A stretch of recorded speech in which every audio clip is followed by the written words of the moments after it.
ICU ward से निकल जाने के बाद राघव हॉस्पिटल की लॉबी में परेशान सा बैठा होता है। तभी उसके मोबाइल पर एक कॉल आती है। राघव पहली बार में फोन नहीं उठाता है, लेकिन जब उसी नंबर से दोबारा कॉल आता है तो राघव को लग जाता है कि जरूर कोई ऐसा इंसान है जो उससे कोई जरूरी बात करना चाहता है। और जैसे ही राघव ने फोन उठाया, दूसरी तरफ से आवाज आई। हेलो राघव, मैं मुकेश बोल रहा हूँ। मुकेश की आवाज सुनते ही राघव को याद आया कि उसने एक बार मुकेश का इलाज किया था और उन्होंने ही उसे डॉक्टरी की डिग्री दिलवाई थी। मुकेश ने कहा, तुम्हें अपने पापा को बचाने के लिए ब्लड मून से पहले सारी शक्तियाँ हासिल करनी होगी, और शक्तियाँ हासिल करने के लिए तुम्हें वो मिस्ट्री बॉक्स खोलना होगा। Blood moon mystery box? मैंने तो इन बातों के बारे में आज तक किसी से जिक्र नहीं किया, यहाँ तक कि अपने पापा से भी नहीं। फिर आप इन सब के बारे में कैसे जानते हैं? कौन है आप? दूसरी तरफ से बिल्कुल खामोशी छा गई। तुम्हें याद है राघव, जब तुम मुझे इलाज के लिए अस्पताल लेकर आए थे और उस वक्त तुम्हारे हाथों से जो रोशनी निकली थी, वही रोशनी मेरे भी हाथों से निकली थी, लेकिन न जाने क्यों तुमने उस बात को नजरअंदाज कर दिया। उसके बाद हमारी 2-3 दफा मुलाकात भी हुई, पर तुमने कभी भी मुझसे उस रोशनी का जिक्र नहीं किया। मुझे लगा था कि तुम मुझे कॉल करोगे या मेरा पता जानने की कोशिश करोगे, लेकिन तुमने ऐसा कुछ नहीं किया। इससे पहले कि मुकेश की बात पूरी होती, राघव ने कहा, दरअसल मुझे लगा कि वो रोशनी सिर्फ मुझे दिखती है, इसलिए मैंने उस बात को ज्यादा इम्पोर्टेंस नहीं दी। मगर अभी अभी आपने कहा कि आप मेरे पापा को बचा सकते हैं। प्लीज प्लीज बताइए कि मैं अपने पापा को कैसे बचा सकता हूँ। मिस्ट्री बॉक्स से, लेकिन उसे खोलने के लिए तुम्हें एक खास चाबी की जरूरत है। मुकेश ने कहा। उसकी बात सुनते ही राघव ने पूछा, जल्दी बताइए कहाँ मिलेगी वो चाबी?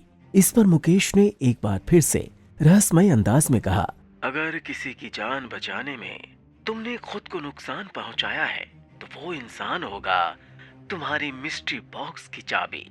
लेकिन एक बात याद रखना, अगर तुम्हें अपने पापा को बचाना है तो आज सुबह 6 बजने से पहले तुमको वो मिस्ट्री बॉक्स खोलना ही होगा, क्योंकि उसकी मदद से ही तुम अपने पिता की जान बचा पाओगे। सोचते हुए राघव अपनी आंखें बंद कर लेता है और अचानक उसकी बंद आंखों के सामने स्नेहा का चेहरा घूम जाता है।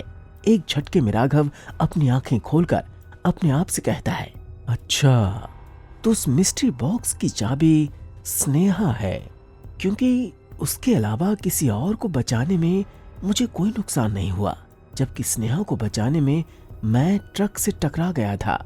हाँ, जरूर स्नेहा ही है उस बॉक्स की चाबी। मुझे जल्द से जल्द स्नेहा के घर जाकर उसे अपने साथ बॉक्स खोलने के लिए ले जाना होगा। ये सोचते ही राघव तेजी से स्नेहा के घर के लिए निकल पड़ता है। स्नेहा के घर पर पहुंचने के बाद राघव गेट पर जाकर काफी देर तक बेल बजाता है, मगर अंदर से कोई भी दरवाजा नहीं खोलता। हे भगवान, कहाँ चली गई स्नेहा? अब इतनी रात को मैं कहाँ ढूंढूंगा उसे? नहीं, मुझे किसी भी हाल में स्नेहा को ढूंढना ही होगा और सुबह तक वो मिस्ट्री बॉक्स खोलना ही होगा, नहीं तो मैं अपने पापा को खो दूंगा। राघव स्नेहा को जहां तहां ढूंढ सकता था, उसने हर जगह स्नेहा को ढूंढा। दोस्तों के घर, रिश्तेदारों के पास, स्नेहा की पसंदीदा जगह, मगर स्नेहा का कहीं पर भी कोई अता पता नहीं था। नहीं, अब मैं स्नेहा को ढूंढने में और वक्त जाया नहीं कर सकता। मुझे खुद ही वो मिस्ट्री बॉक्स खोलने की कोशिश करनी होगी, उसके बाद मैं स्नेहा को ढूंढ लूंगा। राघव लगातार इस बात से अनजान था कि कोई काला साया उसका पीछा कर रहा था, लेकिन जब वो अपने घर के नजदीक पहुंचा और जैसे ही ऑटो से उतरकर उसका किराया दे रहा था, उसे अचानक लगा कि कोई साया पेड़ के पीछे छुप गया है। इस बार राघव उस साये को देख लेता है। अंधेरे में राघव को उस साये के गले की लॉकेट चमकती हुई दिखाई दी जाती है, जिसका डिजाइन हूबहू वैसा ही है जैसा डिजाइन मिस्ट्री बॉक्स पर भी बना हुआ है। राघव लपक कर उस पेड़ के पास जाता है और चिल्लाकर पूछता है, सुनो, तुम कौन हो और मेरा पीछा क्यों कर रहे हो?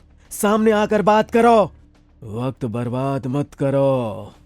ब्लड मून पूरा होने से पहले अपनी शक्तियां हासिल कर लो, नहीं तो घोर अनर्थ हो जाएगा।